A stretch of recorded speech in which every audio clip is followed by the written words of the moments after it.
This is Tongtai Temple, the most prominent of the Liang dynasty's 480 Buddhist temples.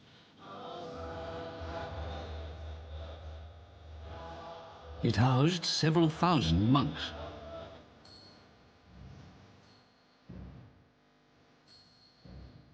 One day a dignitary arrived, but neither to sightsee nor to burn incense. He was surrendering himself to the temple.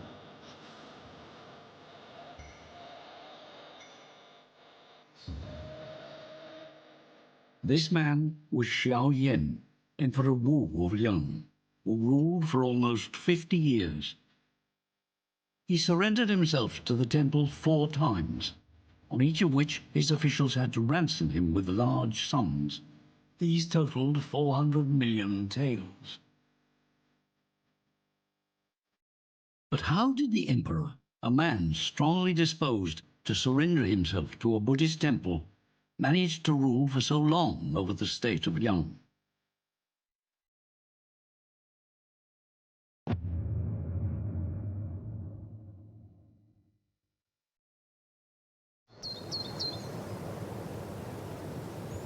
In the spring of 499 AD, following a night of gentle rain, countless bamboo shoots were springing up outside the city of Shangyang in Yongzhou. As usual, farmers went to harvest the bamboo shoots.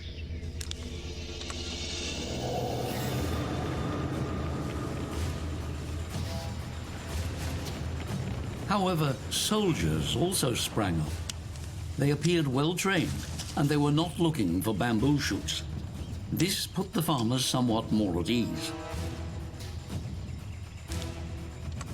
But they did wonder, as there had been no news of war, why would there be soldiers about?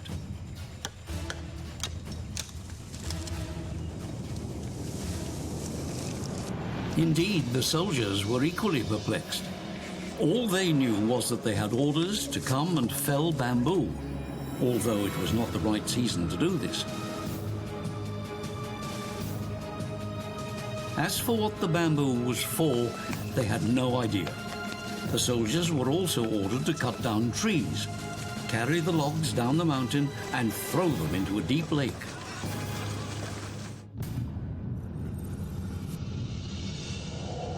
As they threw bundled bamboo poles and wooden logs into the lake, their perplexity deepened further.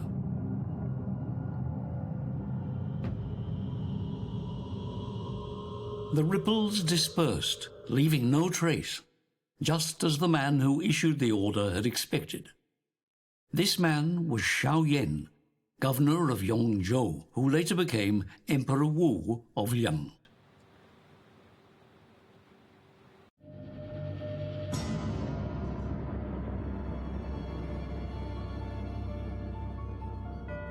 Unlike the lake, Jiankang, the capital of southern Qi, was anything but calm. The recently enthroned emperor, Shao Bozhuan, was tricked by wicked counsel into executing many distinguished officials, Xiao Yan's older brother among them. The southern Qi administration quaked with fear.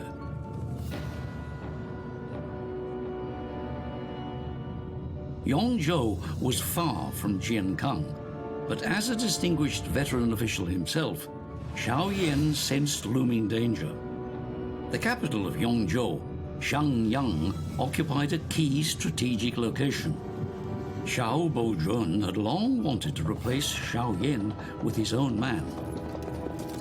With his vast army, Xiao Yan did not want to give up without a fight, but neither did he want to start one. He wanted to gain the upper hand by staying put. Both sides were sizing up the other, each seeking an opportunity for an explosive strike.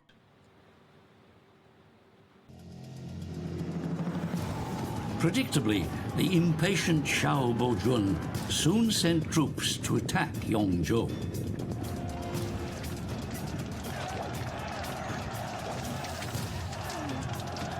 And at last, the reason for the sunken logs emerged. His tactic would either make or break Xiao Yan.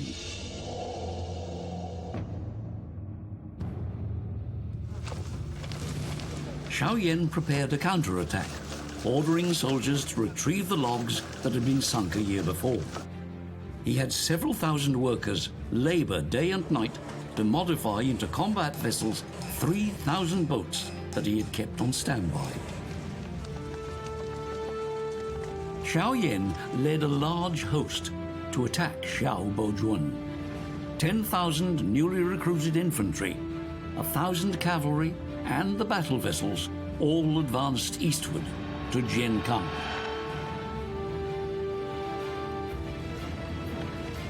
They swiftly captured the capital, though the palace precinct, Taichung, held out for a time.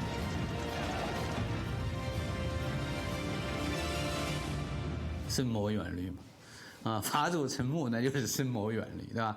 他能够仔细的策划一个事情，能够早在数年之前，很长时间以前就预料到这个事情可能会到哪一步做出适当的谋划，这个肯定是梁武帝深谋远虑的一面啊。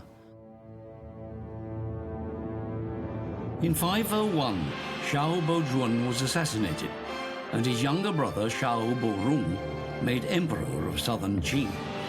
The following year, he abdicated. Prevailed upon by officials to accept the will of heaven, Xiao Yan agreed to become emperor, ushering in a new southern dynasty as Emperor Wu of Liang. However, soon after his accession to the throne, a crisis struck the budding regime. One night, a firewood delivery team comprising hundreds of people was given permission to enter Taichung Palace. But this delivery was merely a pretext. Instead, they set the palace alight. Armed with concealed weapons, they swarmed straight to the imperial residence. The attempted coup was only foiled when the city sentinels arrived.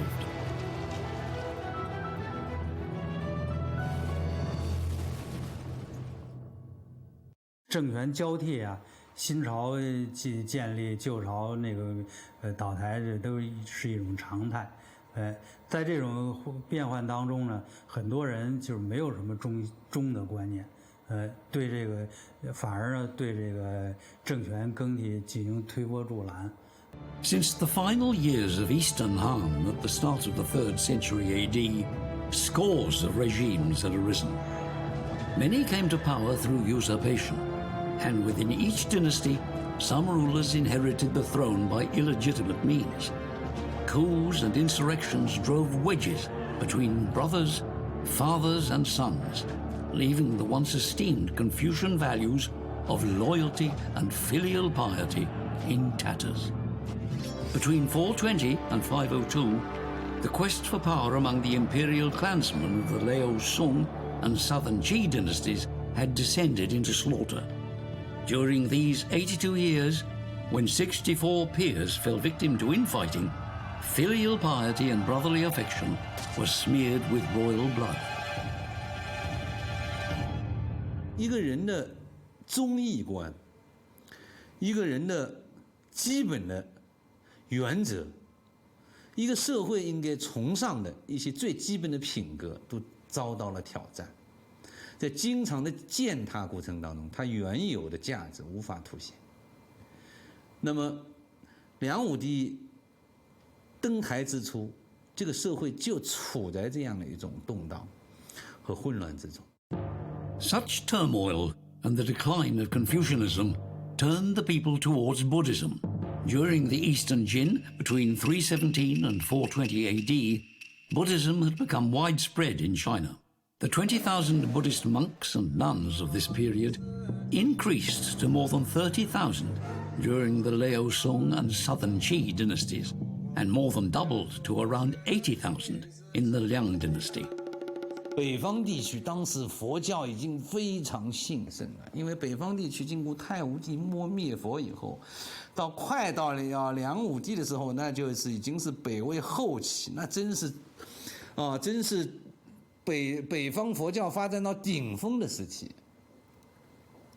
那么双方是在争夺，因为大家知道，这个南北双方现在在争正统，争天下，对吧？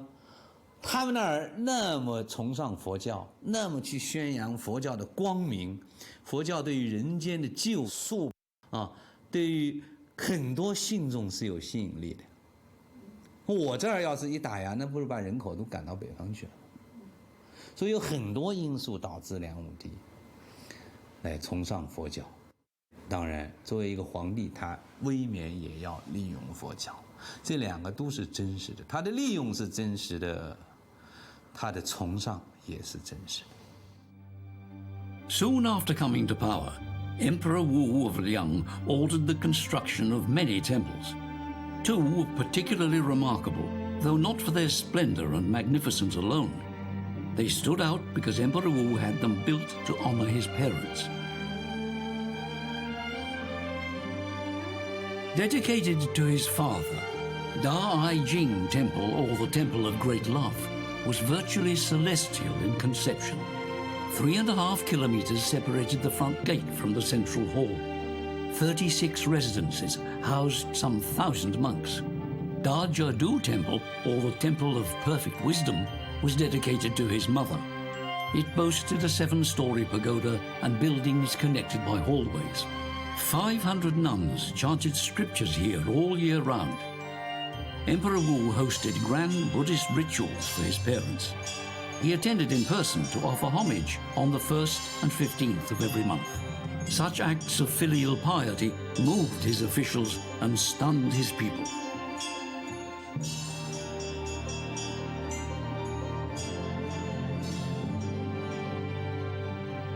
以父母的名义，实际上呢，它体现了一种儒家的孝，孝的这个精神，他做了一个赋嘛，叫做这专门就是讲他建这个寺院，他表示对他父母深切的思念。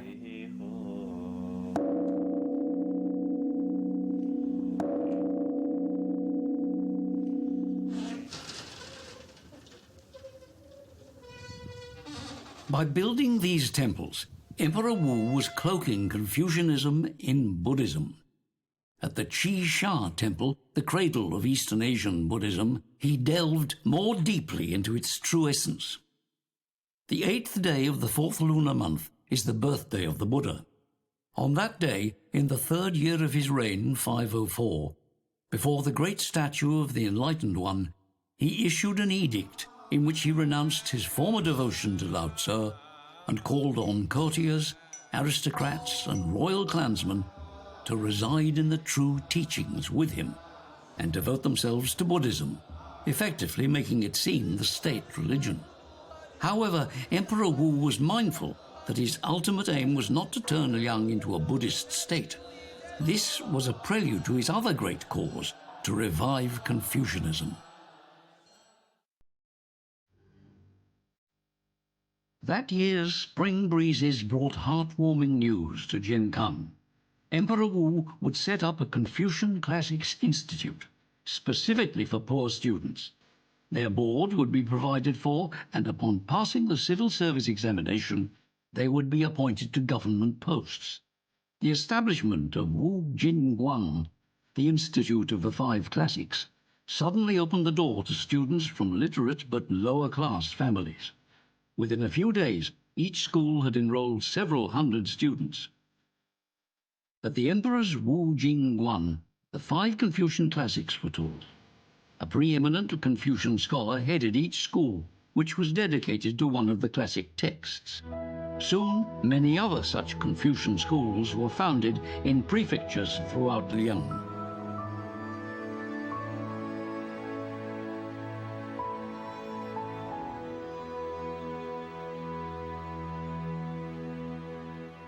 「因为以儒治国啊，光靠这个佛教去撬动一些观念，佛教只是起一个撬动作用，真正兴起，真正这个把它这个发扬，把它这个呢，还是要靠儒学本身的建设。 Next, Emperor Wu decreed the foundation of the nearby Guozi Shua, the Imperial Institute of Learning. ordering princes and nobles to study the Confucian classics. At times, Emperor Wu himself would appear as an instructor. He was recognized as a scholar, and his discourses on the 5 classics and commentary on the Analects would be used as textbooks at the Institute.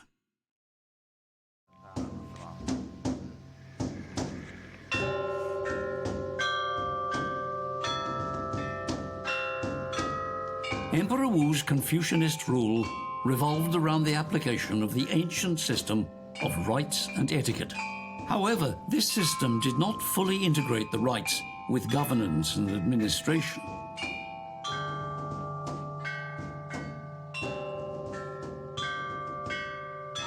Since the late Han Dynasty, the nexus between rites and governance had gradually been strengthening.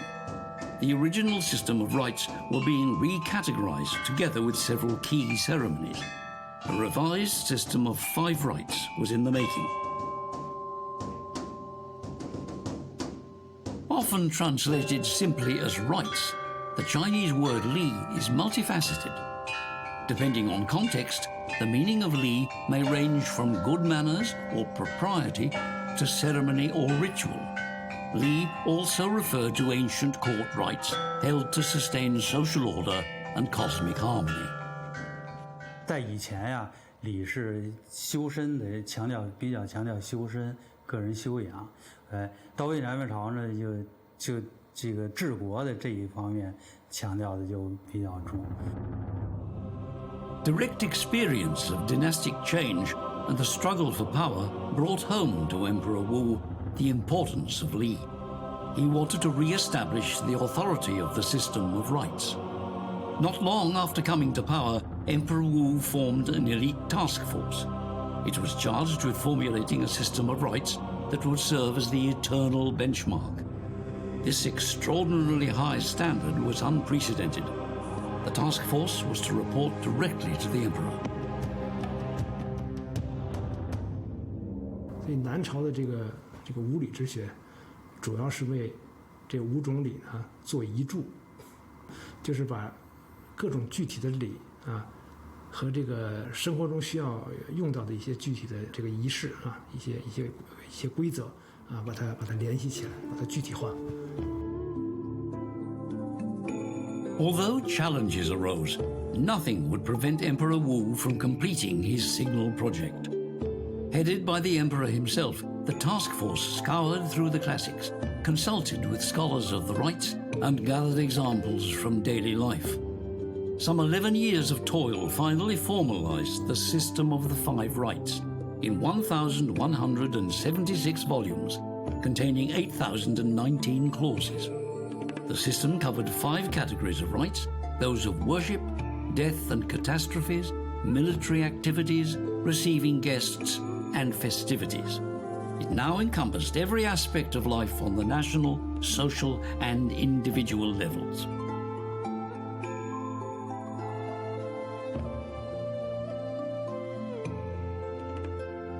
简单的说呢，祭礼主要是祭祀方面的礼仪啊，凶礼主要是丧葬方面的礼仪，宾礼呢是这个大家在各种场合见面的时候啊所遵行的一些礼仪，这个家礼呢就是婚姻啊喜庆啊这方面的礼仪，军礼就是军队中的一些礼仪。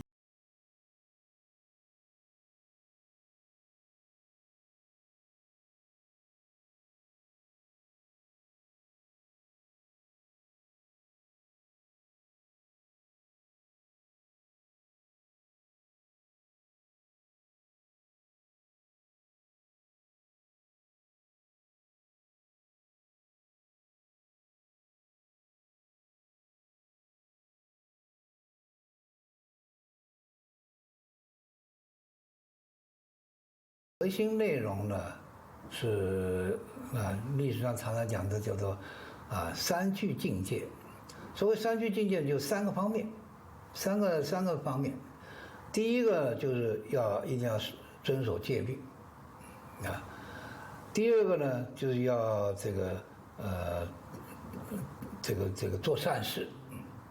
第三个呢，就是要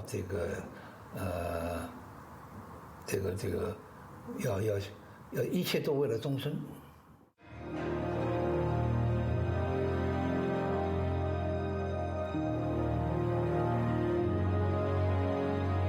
Compiling the Bodhisattva's precepts was as important to Emperor Wu as formalizing the system of the 5 rites. Both were intimately related to the state's governance. For the individual, the 5 rites aimed to regulate one's actions, while the Bodhisattva's precepts aimed to regulate one's heart and mind. 从佛教这个角度来讲，它的非常强调菩萨戒这个一个内容，大家都去要守戒，要做善事，要做利益众生的事情，是吧？那么另外一方面，它其实也非常推崇这个儒家的，尤其是孝道啊、中庸啊这些思想，它非常强调的。Emperor Wu took living by the Bodhisattva's precepts at home very much to heart. To deal with official correspondence, he arose at around 5 a.m. in all seasons, winter chilblains notwithstanding. His frugality recalled that of the philosopher Mo Tzu, or Emperor Wen of Han. He wore the same hat for 3 years, he only replaced his quilts every 2 years, and he ate a single vegetarian meal each day. Emperor Wu's self-discipline moved his officials.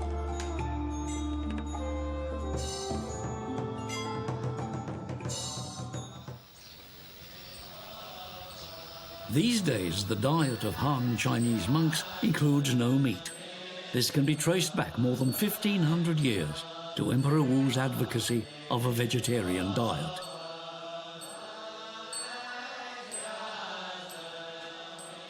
He wrote a lengthy treatise, Abstinence from Alcohol and Meat, and decreed that Buddhists should abstain from both. 1,000 monks were assembled to chant this text as they would chant a sutra. It was not only among monks that his tireless efforts propagated a vegetarian diet. Beyond the monasteries, this diet has evolved into the popular vegetarianism enjoyed by people from all walks of life across modern China.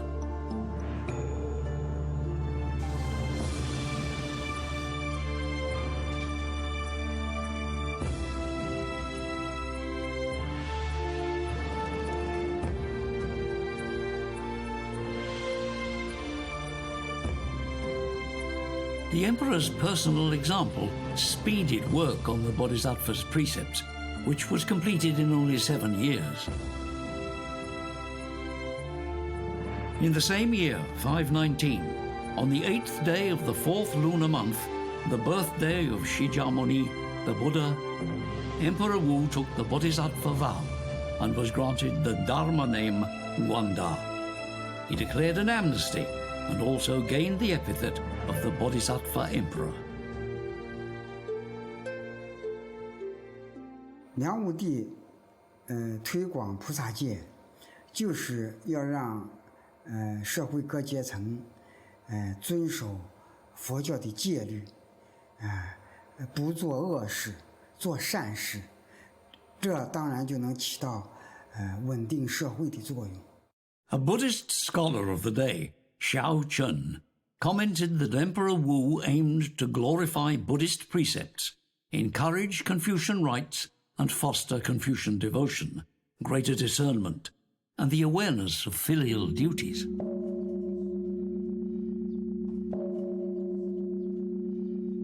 Confucian ideas were gradually being sowed in the minds of the people, even as Buddhism was being preached far and wide. The rites of the Zhou dynasty seemed to have been revived, and Confucius was again venerated at a high altar.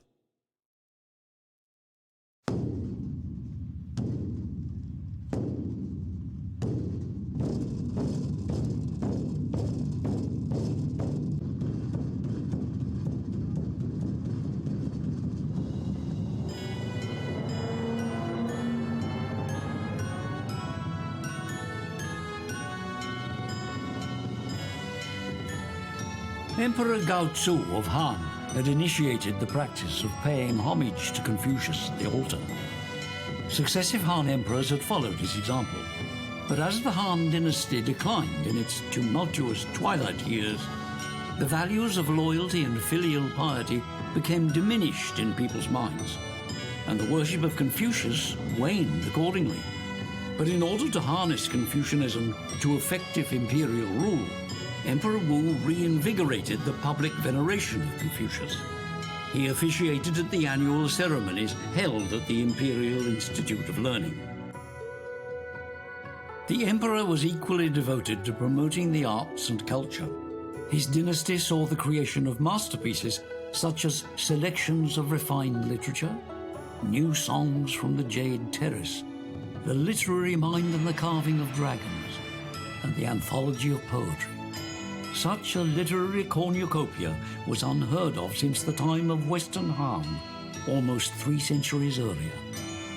A millennium later, the scholar Wang Fuzhe lauded the Liang dynasty as a period of sunny days and blue skies amid the rainy and gloomy era of the southern and northern dynasties.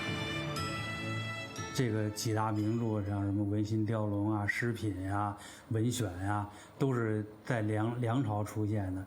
这一方面呢，是因为文学发展到了这个程度了，这个自然而然的要产生这些成果，另一方面呢，也是由于梁武帝本身重视文化教育。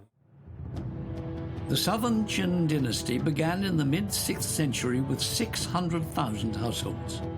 In contrast, its predecessor, the Liang Dynasty, was much more prosperous and extensive, with an estimated population of around 1 million households.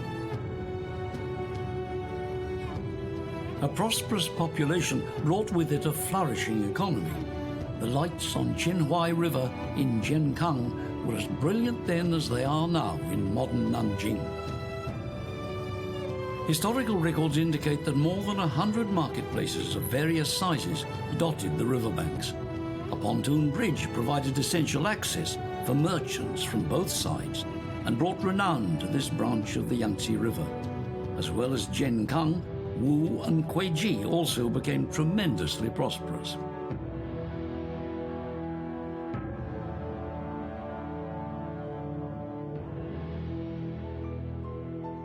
Jiankang's prosperity drew the admiration of many other nations, which then began to pay tribute to Liang. As many as 29 are recorded as having done so. Tributary envoys from Persia, Japan, and several kingdoms from Central Asia are vividly depicted in this painting by Emperor Wu's own son, Xiaoyi. Among the steady flow of visitors to Liang were foreign monks, including Bodhidharma from southern India. In Jiankang, he conversed with Emperor Wu and later founded Chan Buddhism in China. A steady inflow of monks also facilitated the spread and prosperity of Buddhism on an unprecedented scale. 2 lines from springs south of the Yangtze River by the Tang Dynasty poet Du Mu offer a tantalizing glimpse of this. 480 southern dynasty temples. How many pagodas stand in mist and rain? In fact, records indicate that during Emperor Wu's reign, some 2,846 temples were built in Liang, and more than 500 in the city of Jiankang alone. The largest was Tongtai Temple, which Emperor Wu built for himself next to the palace in 527.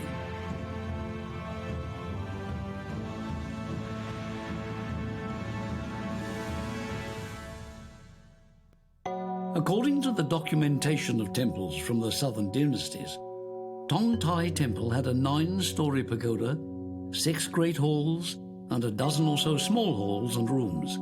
There were wisdom terraces and grand Buddha towers. Outside were an ornamental rock formation and an armillary sphere that was hydraulically rotated. Inside, the 10 gold and 10 silver statues were absolutely breathtaking. On its completion, Emperor Wu held a grand inauguration ceremony here. Nobody could have guessed that the emperor would later decide to surrender himself to this temple.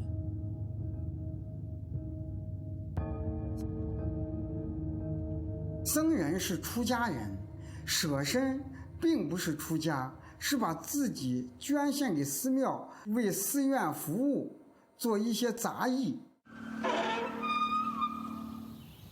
At Tongtai Temple, the emperor lived in a humble dwelling and performed menial labor, and did so without complaint. Why, though, did he leave behind his life as an emperor to lead a devout existence, almost as a slave, at the temple? 梁武帝对这晚年抵宁佛有许多原因，其中一个重要原因还在于他的家族里面，他的兄弟，包括他的子女方面，都出现了一些令他痛心疾首的不守伦理道德规范的事情。Without doubt, Emperor Wu was a successful ruler. As the head of his family, however, he met with many setbacks. He promoted loyalty, righteousness, and filial piety. His subjects would die for the state, yet he was unable to unify his family. He opposed bloodshed within the palace, yet time and again was embroiled in it. The emperor was frustrated by this discordance between success in the public sphere and failure in his personal life. He believed that his own inadequate spiritual attainment was the cause. So in 527, he surrendered himself to the temple to repent of his sins. 梁武帝舍身寺庙，是在晚年。这个时候啊，由于他个人的原因，还有其他许多原因，他已经成了一个宁佛的皇帝了，已经迷信这个佛教。From the age of 65, he began to devote a great deal of energy to Buddhism. In all, he surrendered himself as a lowly servant to Tongtai Temple 4 times. But the state could not be without a ruler. It mattered little if the emperor retreated to the temple for a few days, but were he long absent, chaos would inevitably descend. Each time he surrendered himself, his officials tried in vain to convince him to return. Each time, enormous sums were spent to ransom him, 400 million taels in total. Yet while the emperor was absent, no courtier attempted to usurp the throne, no subject rebelled. His use of Confucianism to bolster his rule proved successful.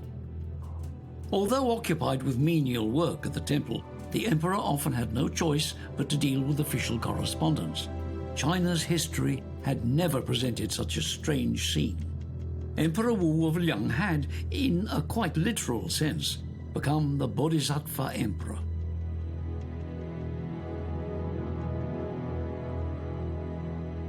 梁武帝舍身同泰寺最主要的他是想树立一个信佛的榜样。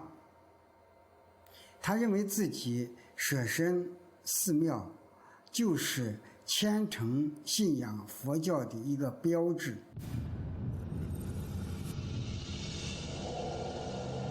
On the very night he had been ransomed for the last time from Tongtai Temple, it went up in flames. Emperor Wu would never return there. Successive dynasties rebuilt temples on the same site. Present-day Jiming Temple in Nanjing was rebuilt following another disastrous fire in 1973. The temple's appearance has changed, but the story of Emperor Wu of Liang is still remembered. 梁武帝他是一个非常幸福的一个皇帝，我们喊他为菩萨皇帝。大家也知道他曾4次舍身同泰寺这个原因也主要是说他一个是他是因为他非常幸福，所以他的自己身体力行的来这个学习佛法、实践佛法、弘扬佛法、传播佛法。Around the time of his fourth surrender, he gave succor to a distressed man from the now divided state of Wei in the north. Little did he anticipate that this would lead to the famous rebellion of Ho Jing. In 547, the powerful Wei general Ho Jing sought asylum from Emperor Wu, whom he held in great esteem. Having been rejected by both Eastern and Western Wei, he hoped to use Liang to help him regain power. He rekindled Emperor Wu's unfulfilled dream of unifying the north. However, although basking in the radiance of Buddhism, Liang was no longer as it once had been. As more and more people took bodhisattva vows, productivity sharply declined. The effect of this on Liang provoked comment. 过去很多情况下面批评佛教主要是这个问题，佛教积聚了大量的社会的财富，造成了社会的这个经济的发展的问题。 Propelled by his desire to reunify North and South, Emperor Wu hastily waged war against Eastern Wei, only to suffer a terrible defeat. In exchange for the return of his captured nephew, Xiao Yuanming, the victors demanded Ho Jing's expulsion from Liang.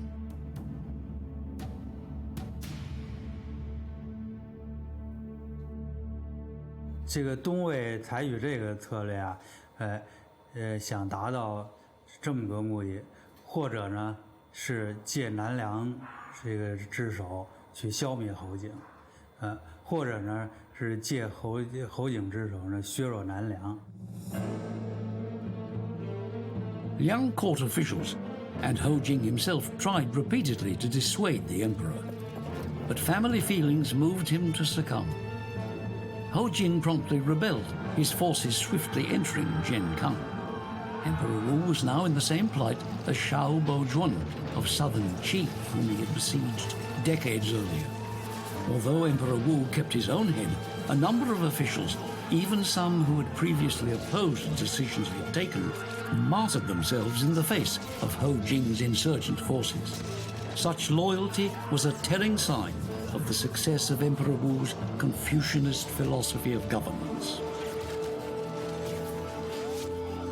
In his desperate plight, their loyalty provided the emperor with at least some consolation for their grievous loss. When the city's defenses had fallen to Ho Jing, he saw standing before him not a pitiful man, but the dignified and majestic figure of Emperor Wu. Realizing perhaps that his revolt was an affront to the virtues of loyalty and righteousness that the emperor had so diligently promoted, Ho Jing decided to follow the proper etiquette. He bowed down in prostration to his ruler. Thoroughly tokenistic, Ho Jing's display of respect cloaked with the appearance of formal submission the insurrectionary intent that lay within his heart.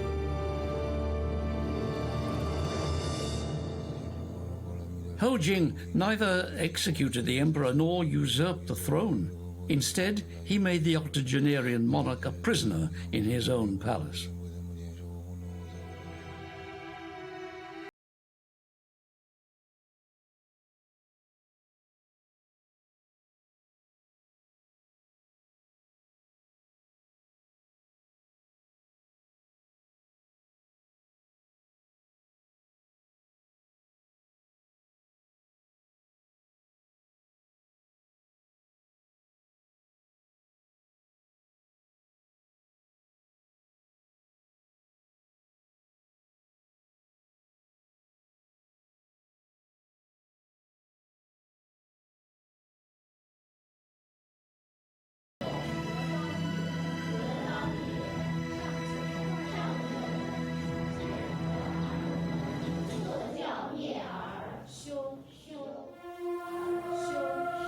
History is a mirror. Emperor Wu of Liang used that mirror to learn lessons from past dynasties and was able to achieve great things during his reign. Time then propelled him into history. He too became a mirror, one that vividly reflects the waxing and waning of power.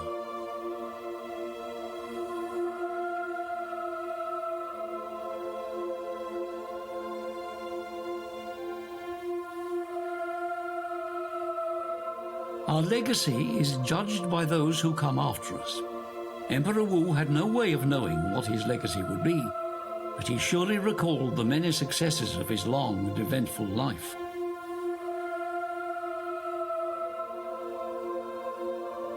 And now at last, he could pursue his spiritual path in peace. He had hoped to be able to do so each time he surrendered himself to the temple, only to be interrupted by his officials time and again.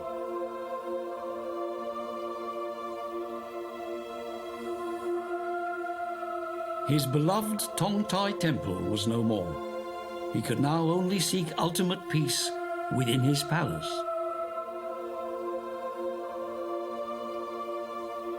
On the 2nd of May, 549, having fasted for 2 months, Emperor Wu of Liang passed away. He was 86 years old.